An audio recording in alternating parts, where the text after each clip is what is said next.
এবার মুসলিমদের অজু করা নিয়ে চাঞ্চল্যকর তথ্য দিয়েছে এক অমুসলিম স্বাস্থ্য বিশেষজ্ঞ। অজুর তথ্য নিয়ে তোলপাড় শুরু হয়েছে বিশ্বজুড়ে। বিজ্ঞানীদের দেওয়া তথ্য শুনলে অবাক হবেন আপনিও। কতটা সুন্দর আমাদের ধর্ম। প্রিয় দর্শক, আপনি যদি মুসলিম হয়ে জন্ম নিয়ে নিজেকে ভাগ্যবান মনে করেন, অবশ্যই আলহামদুলিল্লাহ কমেন্ট করবেন। আজকের ভিডিওটি সম্পূর্ণ দেখলে নিজেকে মুসলিম হিসেবে আরো বেশি ভাগ্যবান মনে হবে। একটা মানুষ দৈনিক 5 বার অজু করলে তার শরীরে কি কি ঘটে ও কতটা উপকারী সবকিছুই জানবেন আজকের ভিডিওতে। ভিডিওটি সম্পূর্ণ দেখবেন এবং ইসলামের আলো ছড়িয়ে দিতে অবশ্যই ভিডিওটি শেয়ার করবেন। 1 নম্বরে হাত ধোয়া। অজুতে প্রথমে উভয় হাত কবজি পর্যন্ত 3 বার ধৌত করতে হয়, তারপর কুলি করতে হয়। যদি হাত না ধুয়ে কুলি করা হয় তাহলে হাতের জীবাণু মুখের ভেতর দিয়ে দেহ অভ্যন্তরে প্রবেশ করে জন্ম দেবে অসংখ্য রোগ ব্যাধি। আধুনিক বিজ্ঞান বলছে হাতের মধ্যেই রয়েছে মানুষের স্বাস্থ্যের গ্যারান্টি ও নিশ্চয়তা। 2 নম্বরে কুলি করা। অজুতে গড়গড়া করে কুলি করা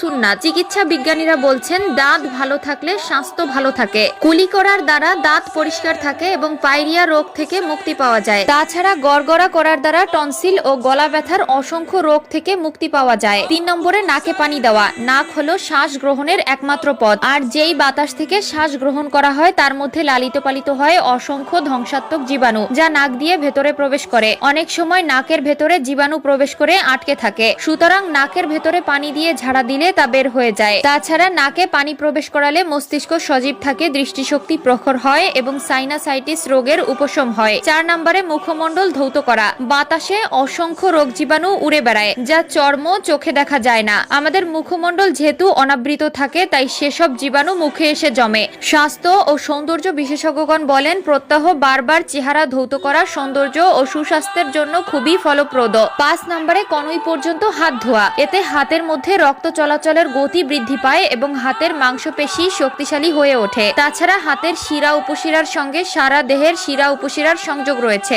বিশেষ করে হৃৎপিণ্ডের রক্ত চলাচল এবং শক্তি যোগানোর ক্ষেত্রে কনুই পর্যন্ত হাত ধোয়া জরুরি। 6 নম্বরে মাথা মাসে করা ও ঘাড় মাসে করা। মাথা মাসে করা হলে মাথা ঘোরানো, সর্দি, অনিদ্রা ইত্যাদি কষ্ট লাঘব হয়। আধুনিক গবেষণায় প্রমাণিত হয়েছে ঘাড় মাসে করার দ্বারা মানব দেহে বিশেষ এক শক্তি সঞ্চারিত হয়, যার সম্পর্ক মেরুদণ্ডের হাড় এবং অন্যান্য অঙ্গ প্রত্যঙ্গের সঙ্গে। এরপরে রয়েছে পা ধোয়া। ধুলাবালি ও জীবাণু দ্বারা সবচেয়ে বেশি আক্রান্ত হয় আমাদের পা। তাই ইসলাম আমাদেরকে অজুর মাধ্যমে দৈনিক 5 বার পা ধোয়া এবং পায়ের আঙ্গুল খিলাল করার নির্দেশ দিয়েছে, যাতে আঙ্গুলের মধ্যে কোনো প্রকার জীবাণু আটকে না থাকে। পা ধৌত করা দ্বারা যেমন পায়ের পরিচ্ছন্নতা অর্জিত হয়, তেমনি সেখানে রক্ত চলাচল বৃদ্ধি পায় এবং কার্যক্ষমতা বাড়ে। ভালোভাবে পা ধোয়ার দ্বারা অবসাদ, অস্থিরতা, নিদ্রাহীনতা ইত্যাদি সমস্যা থেকে মুক্তি পাওয়া যায়। পায়ের সঙ্গে হৃৎপিণ্ড, কিডনি, পেট ইত্যাদি অঙ্গ প্রত্যঙ্গের সম্পর্ক রয়েছে। এ কারণে পা ধৌত করলে ক্ষুধামন্দা, জ্বরের প্রকোপ, মাথা ঘোরানো, যৌন দুর্বলতা প্রভৃতি রোগ থেকে নিষ্কৃতি পাওয়া যায়।